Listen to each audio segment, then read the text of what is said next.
one with the divine. The secret of all health, prosperity and happiness is being in cautious union with the divine. The late Professor Scheller of Harvard University said that the greatest discovery of the last century was that of the unity of everything in the universe, the oneness of all life. This idea, there is but one principle, the universe, one life, one truth, one reality, that this power is divinely beneficent and that we are in this great current principle which is running Godward, is one of the most inspiring, encouraging and fear-killing that ever entered the human mind. Life will take one new meaning when we come into the realization of all at one meant with this great creative sustaining principle of the universe. The realization that in the truth of our being we are actually a part of this great principle, necessary, inseparable part of it, and that we can no more be annihilated than can the laws of mathematics, that we must partake of all of the qualities which compose our Creator, that we must be perfect and immortal, because we were created by perfection, are part of immortal principle, solves the greatest mysteries of life, and gives us a wonderful sense of security, safety, satisfaction, and contentment, which nothing else can give. The constant contemplation of our union with the infinite life, the realization that literally I and my Father are one, helps to establish a certainty, an assurance that we are not the playthings of chance, the puppets of accident or fate, that we are not tossed hither and thither in the universe, the victims of a cruel destiny which we cannot control. Just in proportion as we realize this oneness with the divine, this at one meant with our Maker, do our lives become calm, confident, creative. There is no doubt that St. Paul had a glimpse of the union of the man with this great creative sustaining principle when he said, "For I am persuaded that neither death, nor life, nor angels, nor principalities, nor powers, nor things present, nor things to come, nor higher, nor depth, nor any other creature shall be able to separate us from the love of God, yea, shall know the truth of your divinity, and the truth shall make you free." That is free from slavery, of fear, anxiety, care, free from the bondage of superstition, uncertainty, and limitation, free from the thought of poverty and distress, The coming man will lose all sense of fear, because he will be conscious of his oneness with omnipotent power. The art of all arts is to be so entrenched, so poised in principle, so assured in faith in everybody and everything, faith in the final triumph of harmony, truth, and justice, and to be so centered in truth that nothing can possibly shake us or disturb our equilibrium. I have seen a delicate woman pass through sufferings and trials which would have sent most strong men and women to an insane asylum, and yet she never wavered or complained, but was always, even during the darkest hours, poised, helpful, serene, kindly, always full of love for her fellow man. There was a light in her eye which was not born of earth, because she was so entrenched in principle, in truth, so conscious of her oneness with the divine, so completely in tune with the infinite, and her faith was so gigantic that nothing could happen to throw her off her center, not even torture or starvation or ostracism could snuff out the divine light which shone in her eyes, or destroy her equanimity or serenity. She felt the presence of a divine hand, leading, guiding, protecting her, and she was not afraid. It has ever been a mystery to the world that martyrs and prisoners could go through such sufferings and tortures, not only without a tremor of fear, but even with the assurance of a victorious triumph.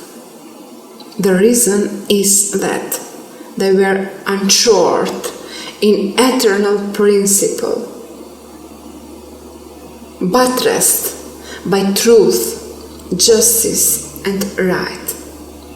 Nothing could happen seriously to disturb them, because the hand that held them fast was omnipotent, divine.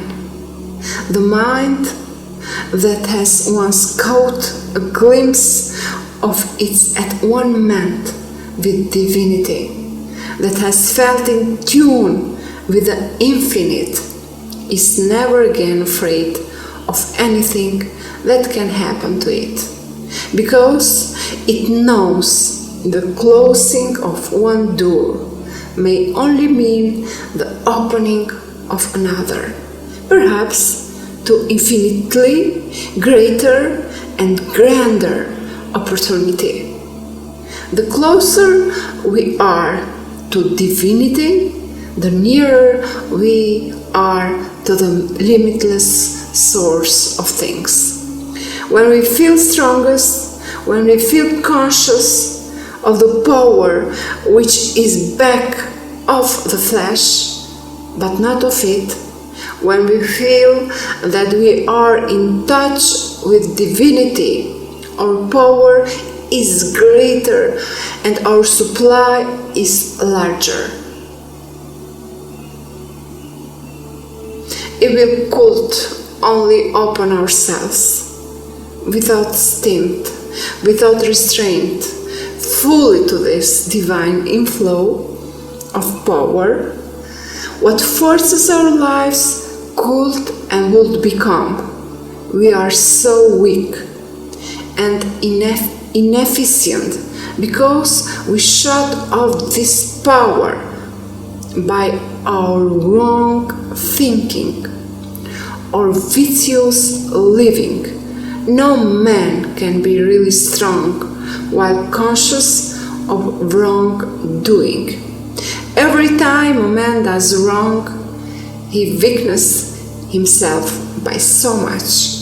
In this way, many men cut themselves almost entirely off from their conscious divine connection by serving the strands, the cable of justice, truth, love, right, and are thus shorn of their power.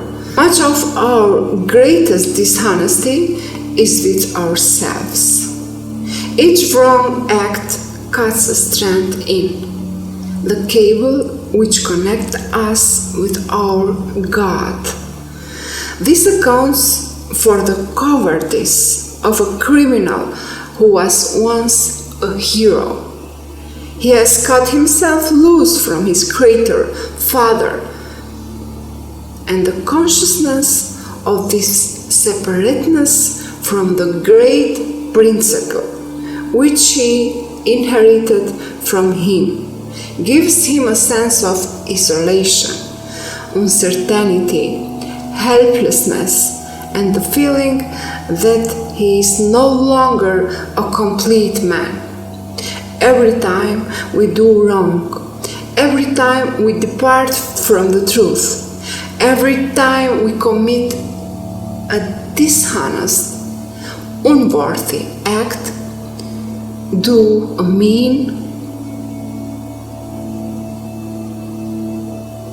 contemptible thing, we lessen our omnipotent grip upon us, and then we become a prey to all sorts of fears, apprehensions, dreads, and doubts. Separated from the divine power, we feel as helpless, as little child left alone in the dark. Man is beginning to learn that his power, his success, his happiness are in proportion to the completeness of his consciousness of this divine connection, and that he is mighty or weak as he keeps it inviolate and sacred or breaks it. All our troubles come from our sense of separateness from the infinite source. The moment we feel conscious that our union with the great source of things is broken, we are filled with uncertainty and apprehension. We feel a sense of helplessness, which makes us weak, timid, apprehensive, fear, anxiety, worry are positive evidence that we have lost our divine connection, and straight from home that we are out of tune with the infinite and in discord with principle. Our strength comes from the conscious oneness with omnipotence. Perfect love casteth out fear, because perfect love annihilates all the idea of separateness between ourselves and infinite love. When we sense our at-one-ment with Him, when we become fully conscious of this divine reunion, all of our troubles flee. All of our diseases and our sins are healed. When we are in such close contact with deity that we actually feel God good, all sense of weakness, limitation, fatigue, timidity, doubt will vanish, and we shall have that perfect fearlessness which comes from the consciousness of our at-one-ment with truth. The nearer man approaches to the recognition of this union, he expresses in his being the principles of life, of truth, of beauty, everything that builds, that is constructive, creative, and the farther he is from all that is destructive, deadly, the discordant. The moment we become thoroughly conscious that we are connected with this divine current running heavenward, the great undarling principle of the universe, that we are a part of the great truth, we take one new power. Our courage and confidence multiply our ability. Man is great in proportion as he reflects truth, justice, right. He is a weakling, a nobody, when he depends upon his own power and does not recognize this divinity principle.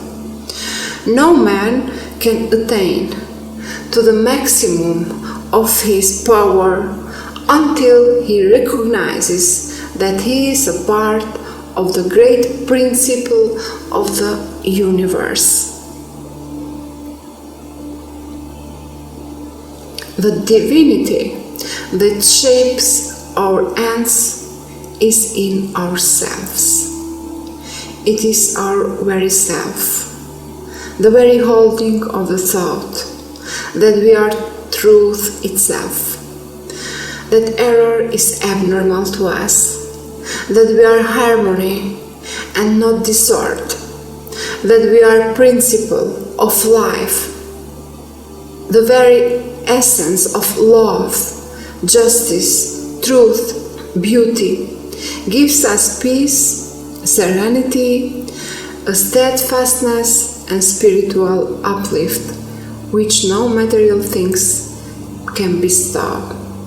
Just in proportion as we have perfect connection, are at one ment with the divine, shall we receive the life current, the health current, which can heal all our diseases. This is the secret of healing, of all health, prosperity, happiness, the conscious union with the divine. There is no harmony, no health, no genuine happiness that is lasting and worth while outside of this at-one-ment. If we could only constantly live in the conscious of it, we could always maintain physical and mental harmony. This is the secret of all human blessedness. In this consciousness, we do not grow old. Instead of declining with the years, we perpetually renew our youth and constantly advance to greater and greater blessedness. Nothing can serve our divine connection, separate us from God, good, except sin. Insofar as we depart from the qualities which make us divinity and which we have inherited, such as justice, truth, harmony, love, just so far do we break our connection with the current running Godward. What a comforting and sustaining thought it is that an infinite power presides over us, which is kinder to us than we are to ourselves, kinder than we can be to those we love best. A force which is always ready to heal our hurts and to restore us, no matter how we have sinned in violating nature's love. When one feels that his hand is gripped by the omnipotent hand, he is too near to God for doubt or fear, and he knows that no harm can come to him from any finite source. To feel that we are held always, everywhere by this divine hand and protected by omnipotent wisdom steadies that life wonderfully and gives a poise and confidence that nothing else can. The realization of all this helps us to live the life worthwhile and will show us the barrenness, the hollowness, the emptiness of the selfish, greedy struggle in which most of us are engaged. The consciousness that we actually do live, move, and have our being in divinity will elevate our standards and multiply our powers marvelously. Of magnetized steel will lift another unmagnetized 8 times its own weight. A man in touch with the divine principle, magnetized by the consciousness of his ownness with the great creative force of the universe. In touch with omnipotence, has many times the power of the man who depends upon his own puny strength. Orison, they are like a motorman who puts up his trolley, pulls and draws from the great wire the help of mighty electrical current, and one who tries to push his car by his own strength. Let the mind be in you, which was also in Christ. That is the mind that gives health, peace, and happiness. The thought that gives harmony, justice, truth, and beauty. This is impossible unless we live, move, and have our very being in Him. Unless we abide under the shadow of Almighty. The very idea of persistently holding the thought that one is divinely upheld, the thought that no harm can possibly come to him while he is thus ensconced in the divine presence, destroys all fear and worry, restores confidence, and multiplies power.